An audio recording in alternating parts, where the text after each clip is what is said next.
I was a kid in 1990, and I remember going into Debenhams department store.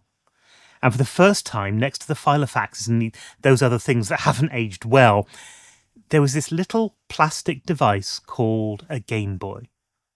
And on it, you could play console-like games, admittedly on a very small screen and in black and white. But for me, it was absolutely glorious. And they let you play it.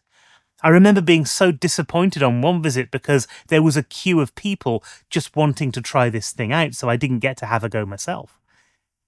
That hardware has a real visceral pull for me, although I never actually owned one myself. So other than Super Mario and Tetris, the games that you were allowed to demo in store, I have no actual nostalgia tied up in playing the catalogue. I missed out on Metroid. I slept through Link's Awakening. I guess this is why I never saw much value in the Retroid Pocket Classic or the Ayaneo Pocket DMG. Up until I started reviewing consoles, I wanted a device that could play as many things as it could, as well as it possibly could. So something like the Retroid, even though I have actually had it in a basket on more than one occasion, it didn't quite scratch the itch enough for me to push the button on it. So when Ayaneo reached out and said, would you like to take a look at the Vert? Of course I said yes. I mean, I review these things online, that's kind of what I do, but I didn't really know what to expect. That old Stephen, the Stephen who existed before reviewing, who thought that having one or two consoles was probably enough, that Stephen wouldn't take a second look at this thing. Because this is a very specialised device for a very premium budget. And that just wouldn't have appealed to old me. But even back then, I would have liked the design, because this thing has a specific design lineage that you just don't see very much of in consumer electronics anymore. It's rooted in late modernist industrial design, the kind of approach championed by Dieter Rams at Braun in the 1960s, and that same thinking was adopted by Jonathan Ive when he was working on the iPod. There are no unnecessary visual flourishes to this. There's no visual clutter. The controls don't dominate. They're secondary to the object as a whole. It's the kind of industrial design that treats an object like an object rather than a billboard for features.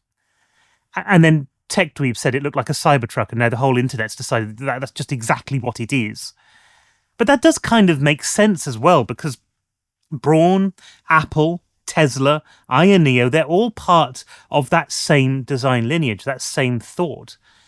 Most handhelds either ape Nintendo's toy aesthetic, or they lean really aggressively into gamer aesthetics with RGB lighting and sharp corners that you could either use as a gaming device or as a weapon in the zombie apocalypse. 1X Player 2 Pro, I'm looking at you. This doesn't do either of those things. It just is. So here I am, a guy who has specifically avoided Game Boy-focused specialist devices because they seem impractical, holding a Game Boy-focused specialist device that's even more specialised than the ones that I'd avoided in the first place. And it turns out I quite like it, which, to be fair, I wasn't expecting at all. But does the design and the aesthetics alone justify spending this much money on something that's so focused? Especially when actually obtaining one of these requires buying from a company that, by their own admission, hasn't been the best at fulfillment, and it seems to have a very flexible definition of the words shipping soon. Well, we will be getting into that in the video, and the recent statements that they've made. But I do want to focus primarily on the actual device itself, because I know that there are people out there who are going to be interested in buying this thing no matter what. At the moment, it's cheaper than the Ayaneo Pocket DMG. It's available to order, which you can't say about the Analogue Pocket, and it has a much more premium construction and more raw power than the Retroid Pocket Classic.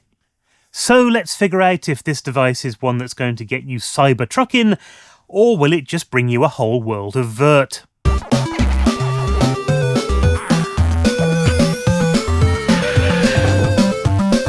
So before we begin, I should say that this unit was sent over to me directly from Ayaneo. No money's changed hands for this review, and they don't have any editorial control over what I say. In fact, nobody has any control over what I say, except the voices in my head. But it's no good, they're just not getting a jacuzzi. The Pocket Vert is an amazing contradiction in many respects. This is a totally inappropriate vertical handheld with a screen that doesn't quite work for the games that you could arguably run on it, and compromises when it comes to the control scheme as well. And in other situations, this is the most perfect vertical that I think I've ever held. When you pick it up for the first time, it exudes a level of quality that I just wasn't expecting, even from Ayaneo. A large part of that is the CNC machined aluminium casing. And I personally find CNC machined handhelds just feel a lot more premium overall. All you need to do is change that body, and it makes a massive difference. I had it with the Brick Hammer, the 477M, which I've just got in for review as well, even the Pixel 2. This type of material choice just elevates any handheld. You've got a glass front, which adds to the visual appeal, although even on this white model, it does collect so many fingerprints, I'm not entirely sure it isn't sending them to some sort of government database somewhere. I know a lot of people don't like having the glass fronts. I'm rather ambivalent about the whole thing. I don't mind them at all, but I wouldn't mind a device if it didn't have them. But I think in this case, there is a reason for it. Because underneath the D-pad and the face buttons, you have an invisible touchpad, which we'll get onto a little bit later. I should mention that I have actually put a dent in this already. When I was doing the initial photo shoot with it, I do a set of photos before I do any video work at all. It fell off the table and straight onto the metal leg of my tripod. It's put a barely visible dent into the aluminium, but it is worth remembering that premium materials don't mean indestructible. The metal can dent, the glass can crack. Of course, that's true of all handhelds one way or another, but I do think that it is worth remembering. The material choices here are going to add to the weight of the device as well, and I don't think that this is something that you could easily carry around in a pocket without, industrial strength suspenders. The Vert is 318 grams. Technically, it's lighter than the AYN Thor, Odin 3, or the Anbernic RGDS. So whilst this isn't the heaviest device in the world, when you take into consideration the form factor, you're more likely going to want to put this into a bag, probably with some protective casing around it. One thing the weight doesn't affect, though, is the balance.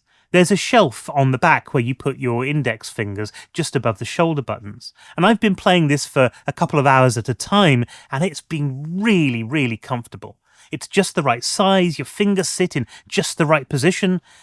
The controls, too, are really comfortable to use, and they add to that overall feel. Now, a lot of people have commented on the button size, saying that they look incredibly tiny. The sort of thing that Ant-Man would look at and go, no, that's too small. They're about 7mm across. But here's the thing. These are the same size to within 0.2mm as the TrimUI Brick and the Magic X 135. If you're comfortable with those units, you're going to be comfortable here as well. It's worth pointing out that they look a little bit smaller in pictures and video because around the white buttons in the centre there is a small dome of transparent plastic that doesn't really show up well on camera. But run your thumb over them and they're actually really nice. They're not sharp, they don't take much pressure to activate, and even in games where you're holding buttons down for long periods of time, they don't press into your skin or irritate. They are unlabelled, which I suppose is a blessing and a curse at the same time. I've lost track of the number of times I've started playing a game on any one device and then the A button is the B button and the Y button is the X button. And sure, you can remap them in the software, but then the buttons are in the wrong position. They're just labelled right. What I would love to have, and I don't think this is even remotely possible in any handheld at the moment, but I would love to have tiny little screens, like tiny little monitors inside those switches. Something like the Stream Deck does, where the button labels change depending on what layout you're playing. So, technically you could have a PlayStation layout with the actual symbols on. Anyway, look, I digress, because that would be a lovely, lovely thing to have. It might be a bit of a gimmick, but maybe in some distant utopia I'll get my dream. But right now, unlabeled buttons don't feel like a big issue on this device. The D-pad uses clicky micro switches, and I actually really love the feel of it. Possibly it's a bit stiff, but I had a good time regardless.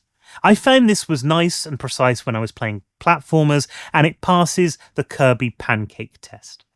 Although I do feel that I've done that joke to death a little bit now, and I'm probably going to have to find some other character and some other food stuff for the next video. Maybe the Sonic creme brulee test? I don't really know. The letdown for some people is going to be on fighting games. The D-pad is really good for precise jumps. It's pretty good for moving in driving games as well, for steering. But it can be a nightmare for rolling motions, and you need those for fighters. And this seems a bit of a missed opportunity, actually, because one of the consoles which would be really great on this device is the Neo Geo Pocket Color, a library which contains around 90% of fighting games. But whilst this might be one flaw of the D-pad, for the majority of games you're going to play, this is going to be a really nice experience. The only other place I felt a little let down was the shoulder and trigger buttons. Now again, these are clicky micro switches, but there's a little bit of play before they actually click. I wouldn't call them mushy as such. There's a clear, defined click to them. But it's not as definite as something like the Odin 3 or the 477M. But the thing most people are talking about on this device is actually the screen. You've got a 3.5-inch LCD screen here, which has a resolution of 1600 by 1440, giving you a pixel per inch count of 615. I've mentioned this in videos before. The human eye sees at around 300 pixels per inch, so this thing is sharp. So sharp, it could be sued for trademark infringement by Sharp. And crucially, this looks like exactly the same panel that's in the Analogue Pocket. And interestingly enough, that's not where the comparison ends. One of the big bones of contention here has to be the bezels. People have been saying that they're just too big, that the screen looks tiny in comparison to the rest of the device. But it's worth noting that the Analogue Pocket has exactly the same screen. And if you look at the dimensions of both of these devices, they're almost identical. I mean, it's to within 0.2 of a millimeter's difference on either side. So if the bezels don't bother you on the Analogue Pocket, then they probably shouldn't bother you here either. But this comparison is important, and one I think that we'll return to later. The reason the Analogue Pocket used this screen was that the original Game Boy had a resolution of 160 by 144 pixels. Multiply that by 10 and you get this screen resolution exactly. Perfect integer scaling, no artifacts, no shimmer. And that, of course, is the same on the Vert.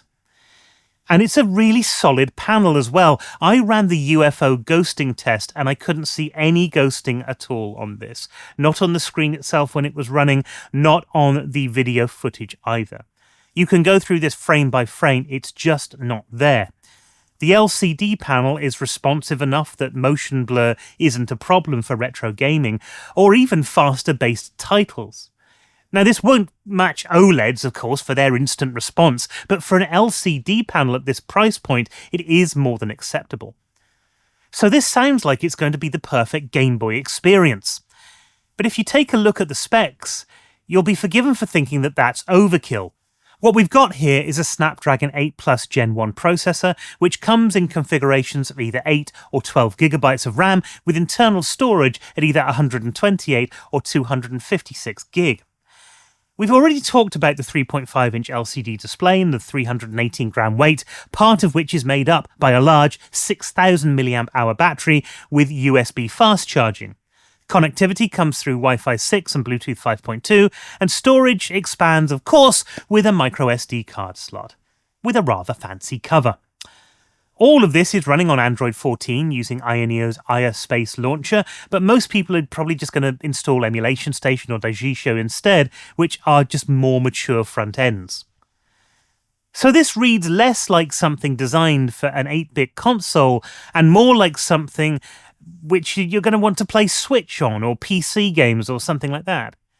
The thing is, whilst I originally thought that the Snapdragon 8 Plus Gen 1 was overkill for Game Boy games, I may be changing my mind. Because Ayaneo are clearly positioning this as a direct competitor to the Analogue Pocket. And in doing so, it looks like it's trying to give you hardware that will emulate the internal components of the real Game Boy, rather than just trying to run the games.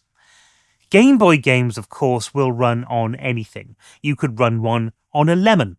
Not a Lemon, what's the other thing? The R36S. You could run one on an R36S. But here you're replicating the screen physics of an LCD screen, and that means that the emulator has to calculate the fade-out curve of every single pixel of every single frame. Heavy-duty LCD shaders that accurately calculate sub-pixel group patterns, motion blur, ghosting, and color correction can be surprisingly heavy on a GPU. On a lesser device, those filters can easily introduce input lag or frame drops, so the Snapdragon 8 Plus Gen 1 is effectively overkill for basic emulation, but it can mean that you can run those complex visual simulations at this resolution without breaking a sweat. You get an accurate screen representation, or as accurate as you can get with emulation, without needing FPGA. If you primarily want to emulate Game Boy and Game Boy Color games how they were originally meant to be played, this is exceptional. But of course, that makes this device a little bit awkward for every other system. When you play 4x3 content from classic consoles, you're going to get black bars at the top and bottom of the screen. When you play 16:9 content, those bars get so large that you have to show ID to get in. This is also an LCD panel and not an OLED one, so those black bars are going to be slightly grey in dark rooms. The inclusion of LCD over OLED seems a little odd considering that the Retroid Pocket Classic and Ayaneo Pocket DMG both have OLED screens. It seems to me that compromises have been made specifically to get the best Game Boy emulation on this device, and to compete, of course, with the Analogue Pocket. And even though it's an LCD screen, you've got really good brightness here. It goes up to 450 nits, which will struggle in direct sunlight, but I live in Britain, so I'm not likely to see that. Now, we've talked about physical controls, but there's one element of this device that I was very interested in trying, and that's the touchpad. This is running what Ayaneo call Magic Touch, which I always thought was one of those massage chairs, but that just might be me. What this allows you to do is use the touchpad as either a left stick, a right stick, dual sticks, or a mouse input. And that's a really smart idea because other similar consoles that have some nice power behind them don't cater to anybody wanting dual stick inputs. Where I found worked best was actually using it as a mouse on one of my favourite games of all time, Discworld. This was a point-and-click adventure, and on most handhelds, it's a bit of a compromised experience because you've got to use the joysticks to move the mouse around. Here, you've got a virtual mouse right under your fingers. And if you've never fingered a virtual mouse, you don't know what you're missing.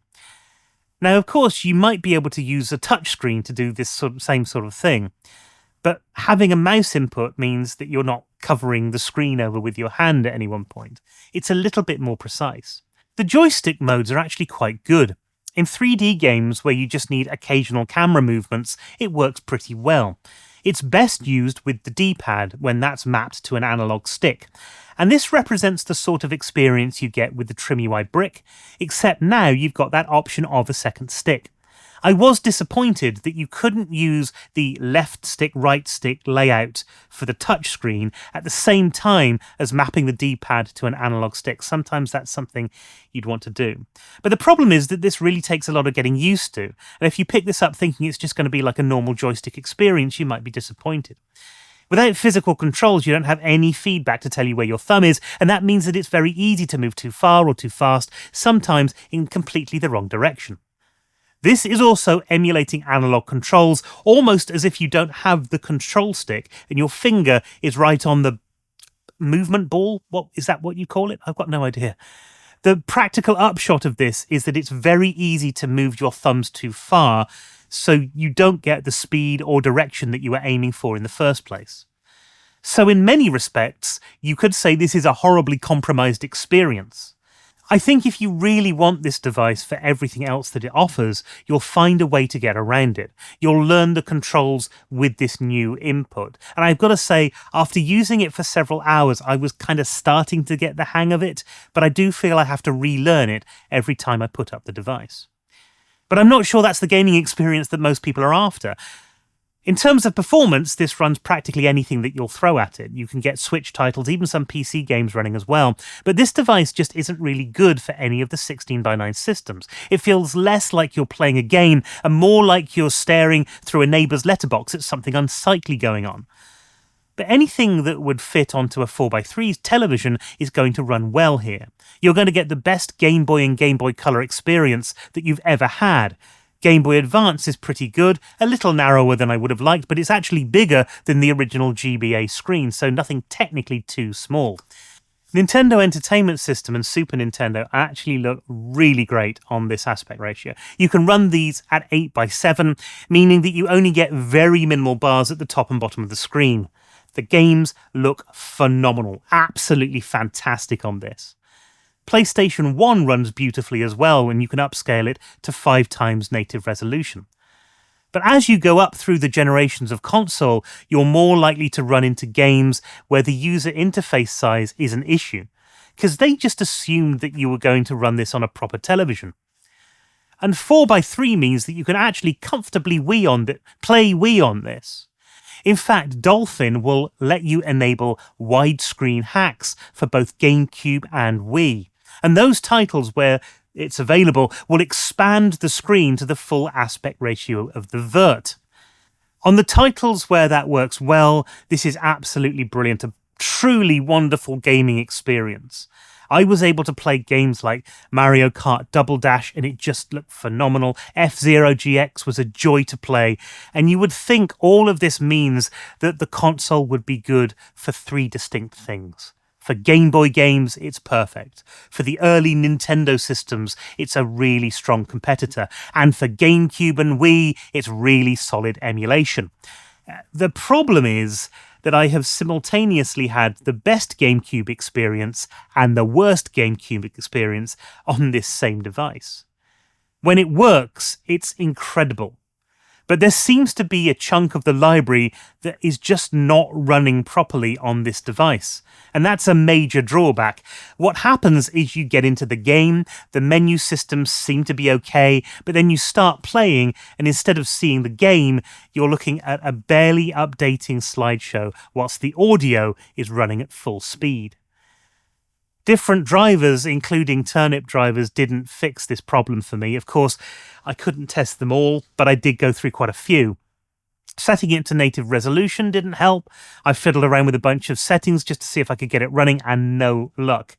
The audio is running perfectly, which means that the emulation is running fine, but there's something about the video rendering which seems broken. And I do believe I've read something about this on this particular GPU. I'm not sure. It might be the GPU problem. It might be a Snapdragon 8 Plus Gen 1 driver bug. It could be Ayaneo software layer, or it might be a hardware level limitation. We don't have a definitive answer, and so we don't know if this will ever get fixed.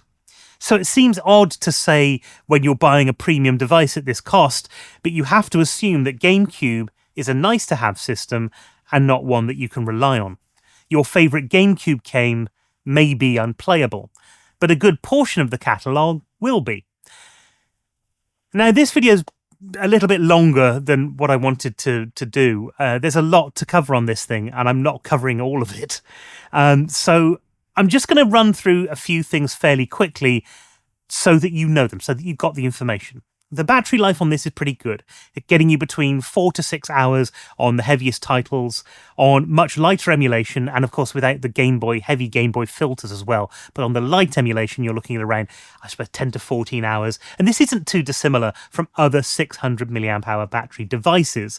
And it also has a great sleep mode as well. The battery only dropped by 2% when I ran a 10-hour battery drain test. That's 0.2% per hour. And for an Android device, that's actually pretty damn good. Heat management seems good. It does heat up, but it's not going to burn you. It could be a bit uncomfortable if it's very hot already. But if it's cold, you could stick it in your boxer shorts and keep yourself warm on a very cold day. And the fan is quiet enough so that nobody's going to notice that you've done it. You have the standard Ayaneo launcher. It works, but it's not my favourite thing. I do like the quick settings menu, which means that mid-game you can easily adjust your fan speed, the performance mode, the control layout, stuff like that. The touchpad menu, which lets you switch between different functions, is currently only in Chinese. I'm hoping they'll fix that by launch or with an update. But there's easy-to-follow icons on there as well, so you can actually use it straight out of the box. So should you go out and actually buy this thing? Well, that's where the advice gets an awful lot more complicated. And because I have longer production times than some people, by the time this video gets released, the Indiegogo campaign that is currently running will have ended. And the only way to get hold of one of these is going to be on Ayaneo's website. Now, personally, I'm not really a fan of these Indiegogo campaigns for the launch of devices. It's different if you're a boutique shop. I think that most of the companies we deal with are not boutique anymore, at least not in the way that you normally think about it. And we have in the past few months seen an awful lot of backlash against Ayaneo because of shipping and quality issues in previous products. Most importantly, I think the Conker Pocket Fit seemed to be the straw that broke the camel's back. That seemed like an incredibly popular device with people, but it's taken a very, very long time to ship, and it has had some quality issues. And at the same time, the Pocket DS had some quality issues and took a very long time to ship. My experience with the Pocket Air Mini launch was an awful lot better. I was a very early backer and I received mine in fairly good time, no worse than other products that I pre-ordered around the same time. From the statement on Indiegogo, it looked like early bird pricing would be gone by the time this video was released, but it appears that early bird pricing is still available through their website, at least for now. So you'll be looking at $269 for the 8GB version, $348 for the 12GB version, or $369 if you want that pretty red one. Price-wise, the base model is significantly cheaper than the Pocket DMG, and it undercuts trying to get hold of an Analogue Pocket at all. In fact, some Analogue Pockets I've seen going for an awful lot more than this device. So if that's the sort of hardware that you're after, this is excellent value. I would say for the systems that you're going to play on this, you probably don't need the 12GB version at all unless you want the extra storage. But you're probably better off spending that extra money on an SD card, because those things are getting so expensive, Bitcoin's investing in them. In the last month, Ayaneo have released several statements, including a customer service improvement plan for 2026. And you know, I've worked with companies who are transitioning from being boutique businesses into working with, well, you know, in my case, it was working with supermarkets. So they're suddenly in this position where they have to really ramp up their production incredibly quickly. And they find themselves in this sort of perpetual loop of rushing to get the next product run done and then thinking that they're going to change things in between the two runs, but not having enough time before they have to get the next product run underway. The things that you have to implement in those circumstances are exactly the sort of things that I'm seeing in this customer service plan. So I'm hopeful that Ayaneo are going to get on top of this problem. Having said that, Ayaneo have an absolute mountain to climb to rebuild trust, and the service plan won't mean anything if boxes don't start being delivered at customers' doors. That said, even if you had to pay full price at the end, it probably wouldn't hurt to hold off a bit and see how this first round of shipping goes. Crowdfunding, as I said, has already ended. The payment collection apparently happens on the 20th and 21st, And then there's around 5 days of filling in shipping addresses and paying costs and all of that. Ayaneo have said that we'll see shipping at the end of January. Well, let's be a little bit liberal with that and say we start to see shipping on the 27th. We should see backers getting their orders around 2 weeks later, maybe a little bit before. That's not inconceivable. I mean, there are about 300 odd people who've already backed the Indiegogo campaign, so they may get their units at that time. Except there may be a fly in the ointment, because the Chinese New Year falls on February 17th, and the wind down is usually 1 to 2 weeks before that. By some time around February the 5th to February the 10th, getting anything out of the country is going to become a lot more difficult. What's more, whilst the holiday only lasts for a week, shipping usually only returns to normal in early to mid-March. So if you're placing an order on the website now, it may not ship for a couple of months. I wouldn't even trust a reseller at this point, not until after shipping is back to normal again. A smart buyer might decide to wait until after that and see how everything stands and what the community is saying. Like I said, I'm hopeful that Ayaneo are starting to sort out all of their production problems. I think the hobby is going to be in a much stronger position if a company like that can get their legs underneath them and start delivering for their customers again. Now, I know from reading community posts that a lot of people just want retribution for any slight the company may have done to them in the past. And some people, even though they've never bought an Ayaneo product, kind of seem to want to put the boot in. And you know what? Wanting this to be better is a perfectly valid way to feel. And feeling aggrieved if it hasn't been good for you is a perfectly valid way to feel. But it isn't a practical solution. So where does this leave us? Shipping aside, this is a really lovely unit. It's CNC machined to within an inch of its life, and it feels so good to hold and use. I'd love to be able to say, yes, just go out and get this, it's fantastic. The thing is, though, this isn't for everybody. In fact, it's not going to be for most people. You know, it wouldn't be for old Steve, for example. It's for people who are in the market for something that's like the Analogue Pocket and just can't get hold of one. It's for somebody who wants the freedom of software emulation, but the benefits of FPGA level screen quality and emulation. And that's a very, very narrow market. It's what we'd call in marketing a micro niche. But if you're in it, there aren't very many things there that scratch that itch, and this is one of the most interesting. That's what I think anyway, and I would love to know what you think in the comments below. Is perfect Game Boy emulation something that you would even be interested in? Or would you have considered the Analogue Pocket but not this? I'd love to know why. And whilst you're down there, why not leave a like as well? Well, that's it from this video. I hope you've enjoyed it. It's a little bit longer than last time, a little bit too serious in places, and I'm going to try not to do that again if I can avoid it. But until next time, thanks ever so much for coming along, and it only leaves me with one thing to say. Happy gaming.